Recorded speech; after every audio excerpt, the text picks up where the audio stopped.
Bonjour et bienvenue dans cette vidéo de PowerPoint où nous allons parler du traitement des images.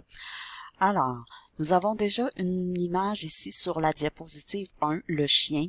Donc, je vais vous montrer à partir de cette image-là qu'on avait insérée dans une autre vidéo. Donc, si je clique sur le chien ici, vous allez voir que dans Mise en forme, j'ai des outils images qui sont possibles. Donc, si je clique sur Mise en forme ici, je vais faire le tour un petit peu avec vous de ce qu'on peut faire. Donc, qu'est-ce que je pourrais faire? Dans le cas du chien, je n'ai pas d'arrière-plan à mon chien. Quand je parle d'arrière-plan, c'est vraiment l'arrière-plan de l'image que j'ai insérée.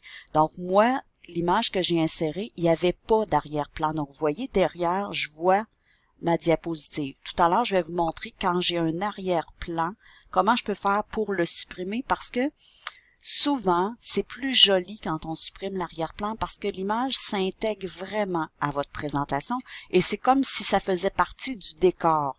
Tandis que quand j'ai un carré autour, c'est comme si vraiment c'était ajouté, donc ça fait moins partie du décor. Alors, on continue. Si je veux faire ici des petites corrections, je vais vous montrer les outils qu'on a. Donc, l'image doit préalablement être sélectionnée. J'ai ici des outils de correction. Alors, je pourrais avoir, par exemple, mon chien, si je vous montre là, ce que ça donne sur le chien en même temps. Donc, je place mon chien ici et je vais vous montrer. Donc, je suis dans les outils ici de correction. Vous voyez ici ce que j'ai. Donc, je pourrais, par exemple, sélectionner un chien beaucoup plus pâle ici. Prendre ce chien-là. Je vais vous montrer ce que ça donne. Donc, j'ai choisi un chien beaucoup plus pâle et ça a corrigé la couleur de mon chien. Si je souhaite avoir cette teinte-là, je pourrais la conserver. Alors, dans les corrections, vous avez plusieurs possibilités. Des fois, on n'a pas tout à fait ce qu'on cherche au niveau des images, mais on peut quand même apporter certaines corrections. Donc, si je voulais un chien plutôt dans le brun, je pourrais cliquer celui-là et venir voir ici si je préfère celui-là. Donc, j'ai toutes sortes de corrections que je peux faire au niveau de mon chien dans les corrections. Maintenant, au niveau de la couleur, si j'annule ce que je viens de faire là, pour revenir au chien que j'avais à la base, je peux venir dans les couleurs ici. Et vous allez voir, encore là, j'ai d'autres couleurs que j'avais pas dans correction. Donc, j'ai différentes teintes de chiens. Un chien, par exemple, dans les verts que j'avais pas. Si je le sélectionne, bon, tout dépendamment ce que vous voulez faire, je pourrais conserver celui-là ou venir justement choisir autre chose dans les couleurs. Donc, dans les couleurs ici, je pourrais venir par exemple prendre un chien qui est plutôt dans les beiges, un chien qui est plutôt dans les gris. Donc, si on n'a pas ce qu'on cherche, ça peut être intéressant de venir jouer avec ça. Alors, si je prends un chien dans les gris, vous allez voir, ça me donne un chien dans les gris. Alors, moi, étant donné que ma présentation est plus dans les couleurs de brun, de bronze et tout, peut-être que ça va moins bien avec mon décor, mais c'est pas grave, ça peut justement corriger des choses et être parfait pour votre présentation. Donc, je clique mon chien et je vais revenir ici, annuler ce que j'ai fait. Donc, je clique 2 fois sur annuler pour revenir à mon chien de base. Je reclique sur mon chien que j'avais à la base ici et je vous montre d'autres outils. Donc, toujours en cliquant sur mise en forme ici des outils images. Nous avons vu correction couleur. J'ai des effets artistiques maintenant que je peux faire sur mon chien. Alors, je pourrais sélectionner, par exemple, un effet comme celui-là sur mon chien. Je vais vous montrer un petit peu ce que ça donne. Un effet comme celui-là. Je vous montre un peu ce que ça donne. Donc, j'ai des effets artistiques que je pourrais faire sur mon image. Alors, si je ne souhaite pas conserver ce que j'ai essayé, je fais annuler et mon chien va revenir comme il était au départ. J'ai aussi des transparences, donc des transparences, mon chien peut devenir beaucoup plus pâle, le faire presque disparaître dans ma présentation. Donc vous avez des transparences. On peut ici, à partir d'ici, changer d'image ou si on a fait beaucoup de choses sur l'image, mais qu'on souhaite revenir à l'image de départ sans faire des annulés et tout ça, on peut venir sur rétablir l'image parce que ça nous plaît pas. Compresser les images, vous allez l'utiliser quand votre présentation est vraiment lourde et que vous voulez l'envoyer à quelqu'un et que ça passe pas par courriel. Vous pouvez choisir compresser les images pour justement diminuer votre lourdeur de présentation PowerPoint. Ensuite, j'ai d'autres sortes d'outils. OK, mon image est toujours cliquée. J'ai des styles d'images. Alors, je vais vous montrer ce que ça donne. Donc, si je prends un style comme ça, j'ai un carré autour. ça s'apprête pas tellement bien dans notre présentation. Donc, si je viens sélectionner ça ici, ça me fait un double de mon chien au bas. Ça peut être intéressant tout dépendamment de ce qu'on a à faire. Je peux sélectionner le cercle ici. Donc, moi, ça cache mon chien. Il faudrait vraiment que je déplace ça ici pour justement pas cacher de choses dans ma présentation. Donc, je clique mon image encore. J'en ai beaucoup d'autres styles. J'ai quelque chose qui ressemble à ça. Donc, c'est un ellipse à bord estompé. Moi, ça me défait mon chien, donc c'est pas très beau. J'ai des petits cadres comme ça, j'ai des cadres comme ça. Donc, ça peut être vraiment intéressant d'essayer différentes choses pour vos présentations pour que ça fasse différent. Donc, ça fasse des choses plutôt originales. Alors, si je ne souhaite pas avoir finalement de contour à mon image, je vais tout simplement l'annuler et revenir comme au départ avec mon chien, comme il était au départ. Vous avez aussi dans les styles d'image des bordures que vous pouvez prendre. Donc, si toutefois vous souhaitez avoir des bordures d'une telle couleur, vous voyez, il vient de m'ajouter une petite bordure orange autour de mon chien. Je peux même augmenter l'épaisseur de ma bordure. Donc, je pourrais prendre un 3 points, par exemple. Là, il me le met blanc, mais si je viens ici, je pourrais prendre un Bourgogne. Donc, j'aurais comme un... Oh, j'ai pris une couleur qui est trop pâle, on voit pas vraiment. Donc, je vais vous montrer avec un rouge qu'est-ce que ça pourrait donner. Donc, une bordure de 3 points. Ça peut être intéressant d'ajouter des choses comme ça. Et si je veux pas de contour du tout, je vais cliquer sur sans contour ici. Voilà. Donc, j'ai sélectionné ici, j'ai désélectionné plutôt mon chien. Je resélectionne, je reviens dans mise en forme et nous autres, ce qu'on avait vu était tous les ben pas tout là, mais les styles d'image que je viens de montrer, incluant la bordure d'image. Maintenant, les effets d'image, je peux venir ici, j'ai différents effets.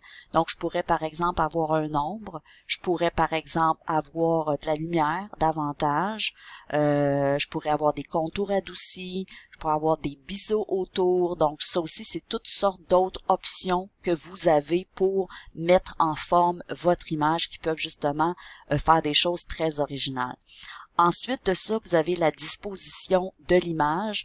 Donc, je pourrais, par exemple, ajouter des choses à ma disposition. Je vais vous montrer ce que ça donne. Donc, si je prends, par exemple, ce petit image avec texte encadré, mais ça pourrait me donner ça et je pourrais venir ajouter un texte ici.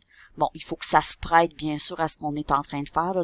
Dans mon cas, ça se prête pas tellement, mais vous avez d'autres sortes de choix que vous pouvez venir prendre ici. Donc, il y a beaucoup d'options dans PowerPoint pour justement faire des choses très originales.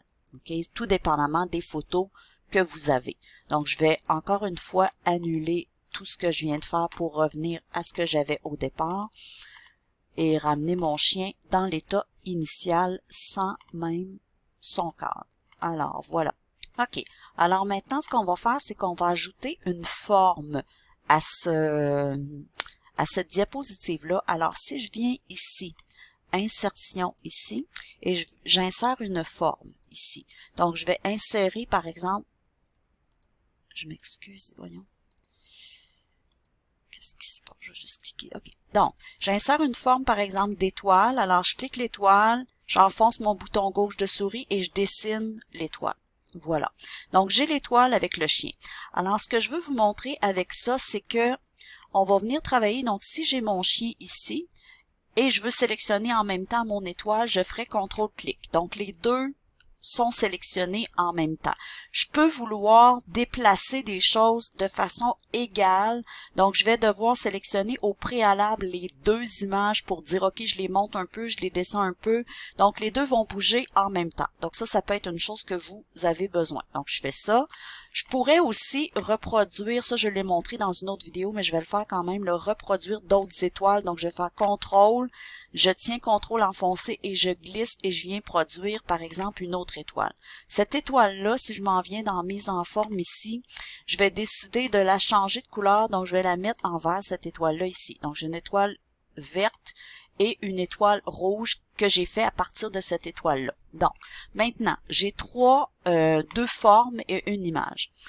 On va regarder ce qu'on peut faire ici. Donc, si j'amène l'étoile ici, près de mon chien, okay, l'étoile va cacher le visage du chien. On est d'accord avec ça. Si je veux faire passer le chien en avant-plan, donc, qu'est-ce que je vais faire? Je vais venir ici dans les outils de dessin où je suis, mais je vais aller dans la section Organiser.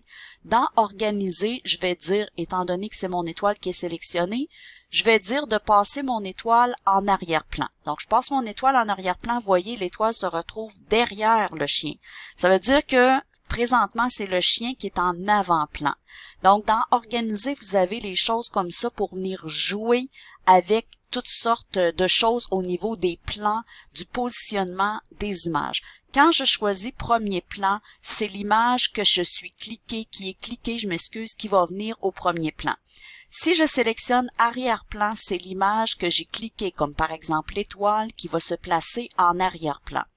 Si j'ai, par exemple, 3-4 images, une par-dessus l'autre, et que je fais avancer, mais l'image va avancer d'un niveau plus haut. Ça veut dire que si j'en ai 2-3, va falloir que je fasse 2 fois avancer si je veux la faire passer au deuxième plan. Alors, c'est dans le groupe Organisé que vous êtes en mesure de faire ces choses-là. Ça se peut que des fois, on a besoin justement d'utiliser 2-3 formes, une par-dessus l'autre. Donc, si j'agrandis par exemple l'étoile, j'agrandis par exemple toujours par les coins pour garder les proportions. Je m'excuse, quand c'est des formes, pour vraiment garder parfaitement vos proportions, c'est avec la touche Shift et un des coins, ça va vraiment garder toutes les proportions. Donc, la touche Shift enfoncée et j'étire et ça va garder toutes les proportions. Donc, je peux vouloir faire des choses comme ça. Donc, mettre des éléments un par-dessus l'autre comme ça. Et c'est avec tout ça organisé qu'on va être capable de faire passer devant, derrière. Et si j'apporte le chien ici maintenant, donc je place le chien, donc j'ai les 2 étoiles derrière et le chien ici. Donc ça se peut des fois qu'on ait besoin de faire des combinaisons d'éléments ou qu'on veut ajouter quelque chose à une image. Donc on va travailler comme ça avec les superpositions. OK, ensuite de ça, je vais vous montrer maintenant comment renier une image. Ça veut dire que je vais faire une petite démonstration. Je vais utiliser l'outil capture de Windows. Donc, l'outil capture, c'est ici, cet petit outil-là que j'ai sur ma barre ici. Vous l'avez tous sur votre ordinateur. Il s'agit de taper dans la zone recherchée outil capture et vous allez justement la trouver. Donc, si je clique sur outil capture ici et que je viens capturer quelque chose dans mon écran. Donc, je fais nouveau ici et je suis maintenant en mode capture. Je vais capturer, par exemple, ici, le groupe police ici que j'ai là. Je viens capturer ça ici. Voilà. Alors, je capture le groupe police. Je fais édition, copier et je viens coller, CTRL-V, ce que j'ai capturé sur ma présentation PowerPoint parce que je voulais, supposons, montrer quelque chose à mes utilisateurs. Donc, supposons que vous avez un logiciel à présenter, vous pouvez justement venir faire une capture d'écran. Ensuite, je vais double-cliquer et dans mes outils d'image, j'ai justement le rogner qui est ici. Alors, rogner va me permettre de venir enlever des éléments, de masquer plutôt des éléments que je n'ai pas besoin dans mon image. Donc, je vais venir ici et je vais faire rogner. Donc, rogner, je vais pouvoir justement enlever le petit trop que j'avais pris. Donc, je m'en viens ici et je viens vraiment jusqu'à ma ligne. OK, donc, je viens d'enlever la partie gauche. Si je souhaitais enlever puis garder seulement un icône de ça, je pourrais venir ici dans rogner, et venir vraiment là, réduire tout ça là, pour conserver seulement, par exemple, l'icône du A ici que j'ai besoin. Ça pourrait même aller jusque-là. Donc, pour conserver seulement ce que j'ai besoin, oups, je m'excuse, on va annuler ça. J'ai fait un clic de trop, donc j'annule. Voilà. Donc, je pourrais venir juste conserver le A qui est ici en icône, le petit bouton A, et venir justement rogner tout le reste pour avoir juste cette partie-là. Donc, c'est comme ça souvent qu'on va travailler pour avoir juste des petites parties. Vous voyez, j'ai ajouté seulement l'icône ici que je pourrais utiliser en démonstration. Alors ça, c'est la fonction rogner. Sur ce, je vous laisse. On se revoit bientôt pour une prochaine vidéo. Je vous remercie beaucoup de votre attention.